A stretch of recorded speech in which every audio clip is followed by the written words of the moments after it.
How many signups, sessions, or sales will you get this month, quarter, or year? Databox Forecasts lets you predict future performance so you can make more accurate plans now. For example, your marketing team might use forecasts to set more accurate goals for leads or traffic. Your sales team might use it to see how many closed-won deals they are expecting, and leaders might use it to inform quarterly or annual plans. So there's really a lot that you can do with forecasts. And in this video, I'm going to show you how you can create a forecast in Databox. To start, you can click the icon on the left-hand menu for forecasts. And to add a new forecast, you can just then select Add Forecast. And to create a forecast, we'll then have to select a metric. So let's go ahead and pick one. For this example, I'm going to do a metric that marketing might choose. So let's pick sessions to see how many sessions we expect for this quarter. Okay, and here we have our forecast. So at the top here, we can see what our forecasted value is. And here we'll also be able to see our forecasting period.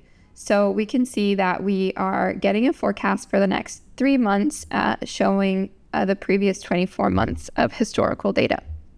So you do have the option of changing this.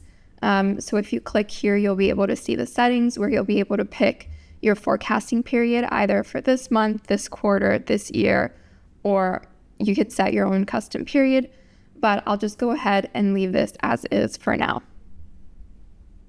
In our graph, we can see a confidence interval, which is this area here on your chart.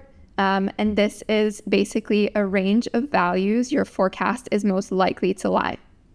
The top line represents your forecast optimistic, and the bottom line represents your forecast pessimistic. And these are essentially your best and worst case scenarios. So if you hover here on the blue line, you'll be able to see a forecasted value for that period, as well as your forecast optimistic and pessimistic.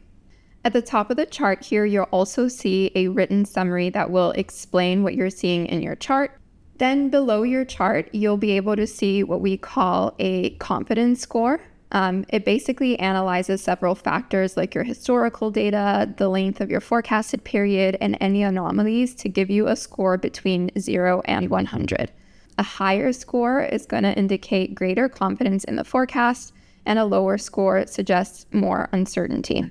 You can then also adjust your forecast to account for seasonality, holiday, and financial markets using our forecast modeling parameters. So, for example, if I wanted to see how holidays might impact our sessions, I can just toggle the include holidays parameter and select a specific country. So in this case, let's choose United States.